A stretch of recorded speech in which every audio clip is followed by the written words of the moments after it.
Hello friends, स्वागत है आप सभी का हमारे इस यूट्यूब चैनल हिंदी साहित्य बाय पूजा पांडे में। आज की इस वीडियो में हम देखने वाले हैं सीटेट हिंदी के अपठित गद्यांश पद्यांश के उन प्रश्नों को जो कि पिछली परीक्षाओं में पूछे जा चुके हैं। इनसे आपको हिंदी व्याकरण के कुछ टॉपिक भी देखने को मिलेंगे कि कहाँ से प्रश्न पूछे गए हैं और किस प्रकार के प्रश्न पूछे गए हैं। दूसरा कि हम अपठित गद्यांश और पद्यांश के प्रश्नों को किस प्रकार से हल करें। सबसे ज़रूरी है कि आप गद्यांश को पूरी एकाग्रता और ध्यानपूर्वक पढ़ें ताकि प्रश्नों के आप सही उत्तर दे पाएँ। आइए शुरू करते हैं। पहले अपठित गद्यांश ही है। लोगों का शोर, ध्वनि यंत्रों का शोर, वाहनों का शोर, उद्योगशालाओं का शोर, इन सब ने वातावरण को शोर शराबे से युक्त कर दिया है। प्रश्न है कि इस मारक रोग से कैसे बचा जाए। वैज्ञानिक इसके लिए अनेक वर्षों से चिंतित हैं। इसमें उन्हें कुछ सफलता भी मिली है। यदि कल कारखानों में, उद्योगशालाओं में, गैस निकासी चिमनियों में ऐसे प्रबंध किए जाएं कि केवल वायु ही बाहर जा सके, अन्य कण अथवा विषैली गैसें बीच में ही शोषित हो सकें, तो प्रदूषण रुक सकता है। वाहनों के धुआं निकास यंत्रों को भी इस प्रकार व्यवस्थित करना चाहिए कि उनसे अनावश्यक कार्बन बीच में ही रोका जा सके। कल कारखानों से निकलने वाले अपद्रव्यों को नदियों में न मिलाया जाए, बल्कि उनका पुनः शोधन करके अपद्रव्यों से मुक्त करके ही जल को भूगर्भ में डाला जाए। चिमनियाँ इतनी ऊंची हों कि धुआं नीचे न आ जाए।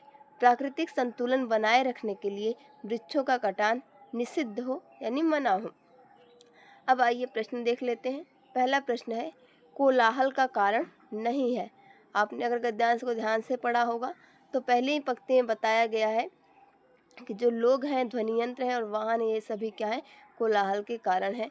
इसके ऑप्शन है, पहला ऑप्शन है लोग, दूसरा ध्वनि यंत्र, तीसरा वाहन, चौथा पशु पक्षी। पूछा गया है कि कौन सा कोलाहल का कारण नहीं है, तो इसका सही उत्तर हो जाएगा ऑप्शन नंबर 4, पशु पक्षी। ये कोलाहल के कारण नहीं है। प्रश्न संख्या 2 है, वायु प्रदूषण से छुटकारा पाने का उपाय है। ऑप्शन 1 है, कल कारखाने बंद कर दिए जाएं। दूसरा, गैस निकासी चिमनी बंद कर दी जाए। तीसरा, चिमनी में ही वायु अवशोषित हो जाए। चौथा, चिमनी में ही गैसें अवशोषित हो जाए। तो इसका सही उत्तर हो जाएगा ऑप्शन नंबर 4, चिमनी में ही गैसें अवशोषित हो जाए तो वायु प्रदूषण से हम छुटकारा पा सकते हैं। प्रश्न संख्या 3 है, वाहनों से निकलने वाले धुएं का प्रभाव। ऑप्शन 1 है, सबके लिए हानिकारक होता है। दूसरा, केवल मनुष्य को प्रभावित करता है। तीसरा, केवल पेड़ पौधों को प्रभावित करता है। चौथा, सबके लिए हानिकारक नहीं होता। इसका सही उत्तर हो जाएगा ऑप्शन नंबर 1, सबके लिए हानिकारक होता है। फ्रेंड्स, वैसे भी अगर आप सीटेट की परीक्षा देने जा रहे हैं तो एक खास ध्यान रखें कि प्रश्न में जो नहीं वाले जो प्रश्न पूछे जाते हैं उनको आप अंडरलाइन कर लें, और ऑप्शन में जहाँ पर आपको केवल देखने के लिए मिले उन ऑप्शंस को भी थोड़ा ध्यान से देखें, क्योंकि ऐसे जो ऑप्शन हैं वो अधिकतर जो है गलत होते हैं, नकारात्मक होते हैं। तो अगर प्रश्न में नकारात्मक पूछा गया है तो वो सही हो जाएंगे अथवा वो सही नहीं होंगे, तो यहाँ पर आपको थोड़ा सा ध्यान देने की ज़रूरत है। फिलहाल इस प्रश्न का सही उत्तर हो जाएगा ऑप्शन नंबर 1, जो वाहनों से निकलने वाला धुआं होता है वो सभी के लिए हानिकारक होता है।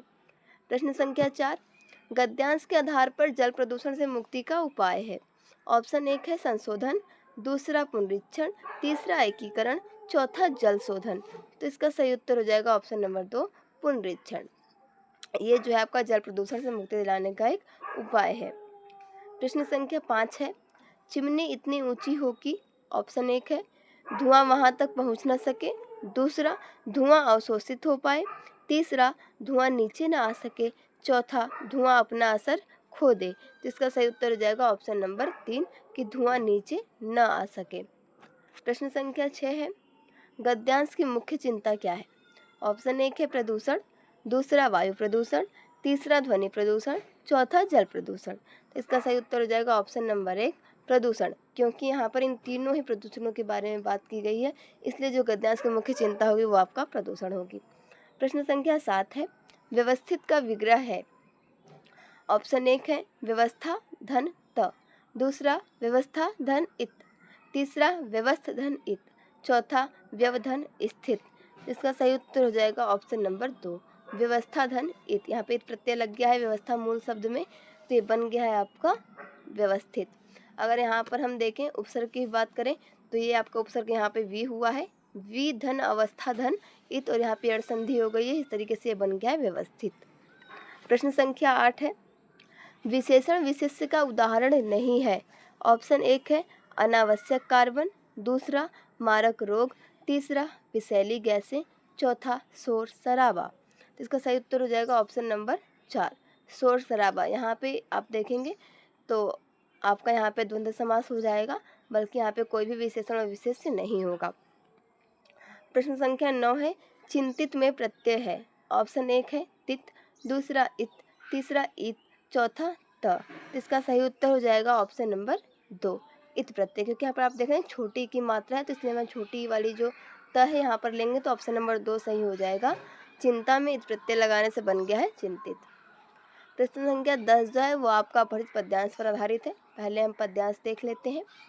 भाइयों सोए बहुत अब तो उठो जागो अहो, देखो जरा अपनी दशा आलस्य को त्यागो अहो, कुछ पार है क्या क्या समय के उलट फेर न हो चुके, अब भी सजग होंगे न क्या सर्वस्व तो ही खो चुके, संसार की समरस्थली में धीरता धारण करो, चलते हुए निज इष्ट पथ में संकटों से मत डरो, जीते हुए भी मृतक सम रहकर न केवल दिन भरो, बलवीर बनकर आप अपने विघ्न बाधा ए हरो। यहाँ पर प्रश्न संख्या 10 है कि जो निरर्थक दिन बिता रहे हैं उन्हें इस पद्यांश में क्या बताया गया है। ऑप्शन 1 वीर समान, दूसरा सजगपूर्ण, तीसरा आलसी, चौथा मृतक समान। इसका सही उत्तर हो जाएगा ऑप्शन नंबर 4, मृतक समान। यहाँ पर अभी आप देखेंगे इन पंक्तियों में, तो यहाँ पर बताया गया है कि मृतक सम रहकर, ठीक है, इस वाली पंक्ति में। इसका सही उत्तर हो जाएगा ऑप्शन नंबर 4, मृतक समान। प्रश्न संख्या 11 है, कविता का प्रेरणा स्वर है। ऑप्शन 1 कर्मशीलता सजगता, दूसरा सजगता युद्धरत रहना, तीसरा युद्धरत रहना आलसी, चौथा आलस्य सतर्कता। तो इसका सही उत्तर हो जाएगा ऑप्शन नंबर 1, कर्मशीलता और सजगता ही इस कविता का प्रेरणा स्वर है या मुख्य स्वर है।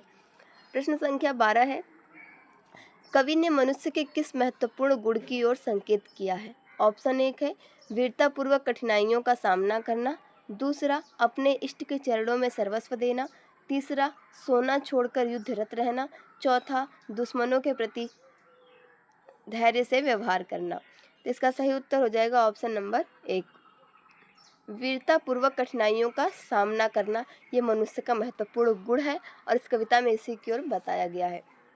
प्रश्न संख्या 13 है, उठो जागो ये किसके प्रतीक हैं। ऑप्शन 1 है स्वतंत्रता के लिए उलटफेर करना, दूसरा स्वतंत्रता के लिए आंदोलन करना, तीसरा सोकर जल्दी बिस्तर छोड़ देना, चौथा सर्वस्व खोना और धैर्य धारण करना। तो इसका सही उत्तर हो जाएगा ऑप्शन नंबर 2, स्वतंत्रता के लिए आंदोलन करना। प्रश्न संख्या 14 है, संसार को क्या कहकर संबोधित किया गया है। ऑप्शन 1 युद्ध विजयी, दूसरा धैर्यधारी, तीसरा युद्ध क्षेत्र, चौथा स्मारक स्थल। तो इसका सही उत्तर हो जाएगा ऑप्शन नंबर 3, युद्ध क्षेत्र। इस कविता में संसार को युद्ध क्षेत्र कहकर संबोधित किया गया है। प्रश्न संख्या 15 है, कौन सा शब्द समूह से भिन्न है। आलस्य, आलसी, सजग, वीर।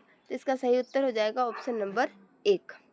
यहाँ पर जो आलस्य है ये बाकी शब्दों से भिन्न है, क्योंकि आप देखेंगे तो ये एक तरीके से आपका विशेषण का कार्य कर रहे हैं, जबकि आलस्य ऐसा नहीं है, वो एक भाववाचक संज्ञा है।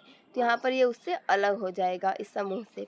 तो फ्रेंड्स ये थे 15 प्रश्न आपके सीटेट पूर्व परीक्षा में पूछे गए अपठित गद्यांश पद्यांश से हिंदी से।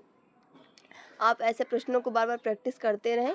और बाकी पिछली वीडियो में मैंने जितने भी आपको हिंदी पेडागोजी के टॉपिक पढ़ाए हैं सारे टॉपिक कंप्लीट हो गए हैं, और स्टीफन क्रेसन का सिद्धांत बचा है वो आगे आने वाली वीडियो में हम देखेंगे। नेक्स्ट वीडियो में आप उन सभी का रिवीजन करते रहें, और आपने जो भी वीडियो देखते टाइम की पॉइंट्स बनाए हैं उनका भी रिवीजन ज़रूर कर लें एक बार। मिलते हैं नेक्स्ट वीडियो में। Thank you for watching this video.